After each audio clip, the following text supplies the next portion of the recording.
स्वास्थ्य किसी भी व्यक्ति की अनमोल धरोहर होता है, मगर इसके लिए स्वस्थ और शुद्ध भोजन बेहद ज़रूरी है।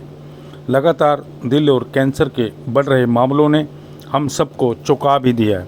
नमस्कार, मैं हूं हरीश चावला और आप देख रहे हैं 7/11 न्यूज़ और अमर मंथन खबर। यदि आप बाज़ारी भोजन खा रहे हैं तो आप सावधान हो जाएं। आजकल का youth burger, pizza, chowmein, momos, तली हुई चीज़ें जैसे छोले भटूरे, समोसे, pasta, Manchurian, fast food, Chinese food, Coke, noodle, Pepsi और बाज़ारी पेय पदार्थ का सेवन अधिक करता है। इन्हें घर के सादे भोजन से परहेज रहता है। शरीर में फैट न बढ़ जाए इसलिए देसी घी और दूध के सेवन से दूर ही रहते हैं। लेकिन आप यह जानकर हैरान होंगे कि मौजूदा समय में यूथ और बच्चों में लीवर इन्फेक्शन सहित कई गंभीर बीमारियां उन्हें घेर रही हैं। अभी से यूथ का अगर यह हाल है तो इनकी आने वाली पीढ़ी कैसे लंबा जीवन जी पाएगी, यह विचारणीय बात है। करनाल के प्रसिद्ध चिकित्सक डॉक्टर नेत्रपाल रावल ने कुछ चौंकाने वाले खुलासे किए हैं। 7/11 न्यूज़ से खास बातचीत में उन्होंने युवा पीढ़ी से क्या कहा है, यह आप सबको आज ज़रूर सुनना चाहिए। यदि आपके बच्चे भी छिपकर जंक या फास्ट फूड का सेवन कर रहे हैं और घर में बने भोजन से परहेज कर रहे हैं तो आप भी सावधान हो जाएं, क्योंकि नई पीढ़ी पर स्वास्थ्य का गंभीर खतरा मंडरा रहा है। आप भी सुनिए डॉक्टर नेत्रपाल रावल क्या कह रहे हैं। यदि आपको यह खबर अच्छी लगी हो तो इसे शेयर जरूर करें। धन्यवाद। घर में तल के खा लो, ज़्यादा साफ सुथरा होगा, बजाय कि हम बाहर जाएंगे साथ में। और उससे पहले ये हुआ होता था 2000 से पहले 2000 से पहले, इससे पहले क्या था, ना तो मोबाइल था। ठीक है जी, सबसे बड़ा नुकसान इसका है एडवांस टेक्नोलॉजी है। फायदे बहुत हैं लेकिन साइड इफेक्ट बहुत ज्यादा निकल गया है साथ में एक बार। दूसरा सबसे इंपॉर्टेंट जो चीज खराब हुई है वो फास्ट फूड, जंक फूड ने काम खराब किया है। पुराने टाइम में 2000 से पहले अगर घर में घी खा भी लेते थे, दूध पी लेते थे ना, तो गलत नहीं होता था, वो सेहत के लिए अच्छा है। आज की डेट में वेस्टर्नाइजेशन क्या हुआ है, लोगों ने घी दूध को तो मान लिया हवा, घी तो पता नहीं क्या नुकसान करेगा। ये फ्राइड फूड खा लो, ये हल्का लाइट है, ऑर्डर करो, ये ऑर्डर करो, बैठे बिठाए, पैर को हिलाना नहीं चाहता। सब ये चाहते घर बैठे बैठे सारा सामान मिल जाए, और वो जहर आ रहा है, वो जहर उनको परोसा जा रहा है साथ में, और उसकी एडिक्शन बढ़ती जा रही है। तो मैं तो यूथ को यही कहूंगा कि हमें उसकी तरफ जाना बहुत जरूरी है।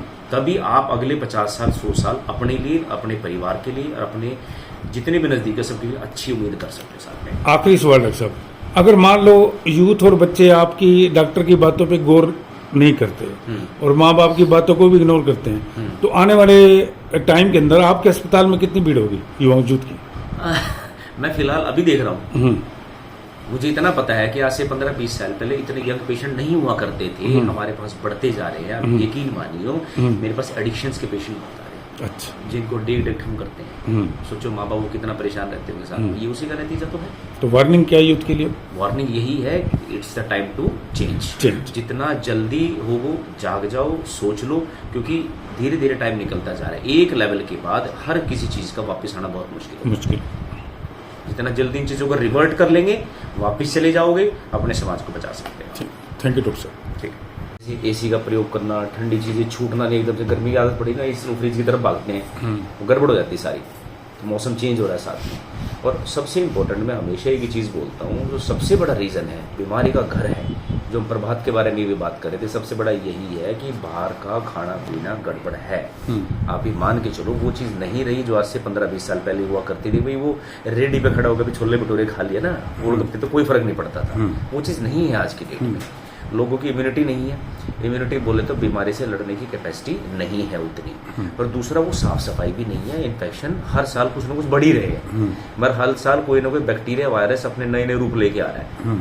इसीलिए इंसान तंग होते हैं, इसको सोचते हैं कि यार बाकी सब तो ठीक है, मुझे क्यों ऐसा हो रहा है। तो सबके दिमाग में ये चीज़ रहती है। डॉक्टर साहब, कैंसर के मरीज बढ़ रहे हैं, जैसे अभी हाल ही में देखा होगा कि हरियाणा सरकार के स्वास्थ्य विभाग ने पाया कि 106 मरीज रोज कैंसर के मिल रहे हैं, इसलिए तंबाकू पे प्रतिबंध लगाया है। इसकी और क्या वजह हो सकती है? रूटीन में जो लोगों को पता है वो सबसे इम्पोर्टेंट तो हमें पता है लंग कैंसर हो गया किसी को, स्मोकिंग ज़्यादा करता हो, ठीक, मुंह का कैंसर है, गले का कैंसर है, फूड पाइप का कैंसर है, तो बात समझ में आ गई सारी। इसके अलावा एक चीज़ और छुपी हुई होती है जिसके बारे में थोड़ा अक्सर कम बात करते हैं, हरियाणा में वो चीज़ थोड़ी कम है।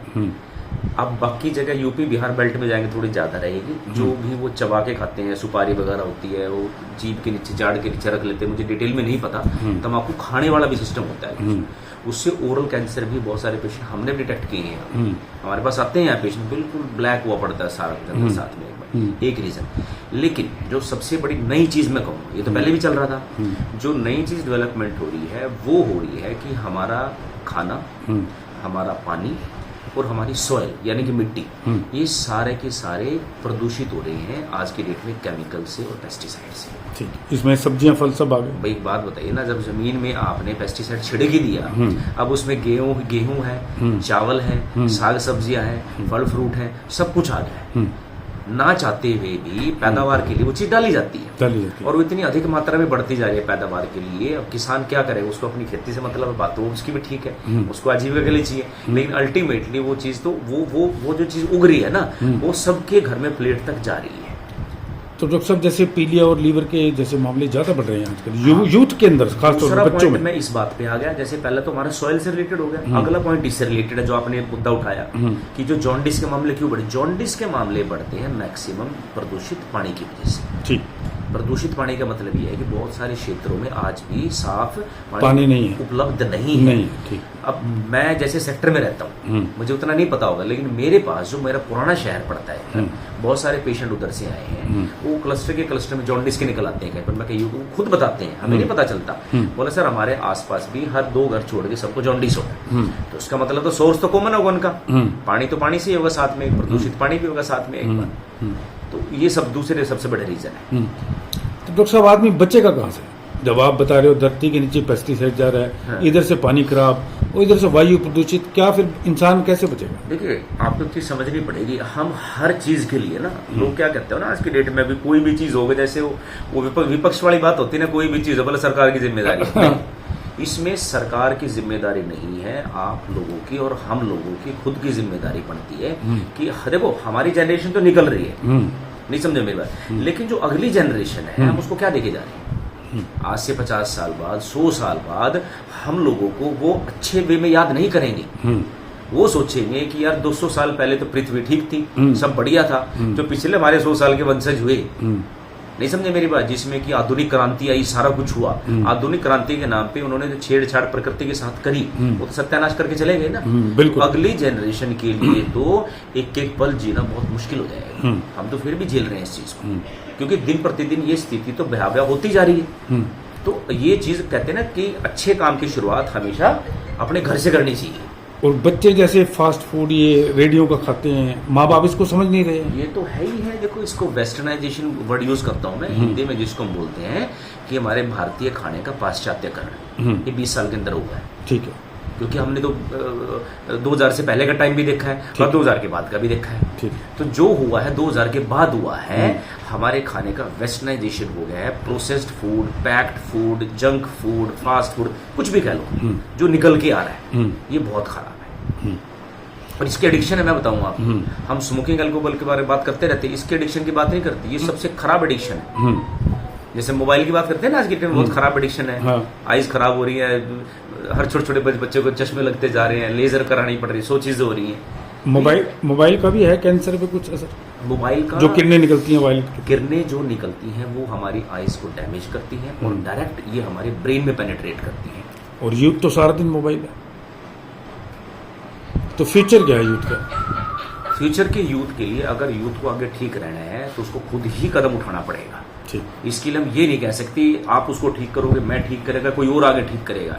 ठीक तो हमारे समाज को हमें खुद ही करना पड़ेगा। उस चीज के लिए हमें खुद ही उठाना पड़ेगा बेटा कि अपने हमें खेती कैसी करनी है, पानी कैसा रखना है, साफ सफाई कैसी रखनी है, अपने घर में वातावरण कैसे देना है, बच्चों को खाने पीने का तरीके कैसे समझाने हैं। हम उनको वो चीज दिखानी पड़ेगी जो 25 साल पहले हुआ करती थी। उसकी आदत एक बार डलवानी पड़ेगी, वही एक सोल्यूशन है। डॉक्टर साहब अगर यूथ को वार्निंग दें बच्चों को, तो किस रूप में देंगे? मैं यही कहूंगा कि हम ये समझाते हैं, मेरे खुद के भी बच्चे हैं, हम हर चीज के लिए समझाते हैं। जैसे कि अब हमने घर में क्या कर रखा है कि बच्चों पे बाहर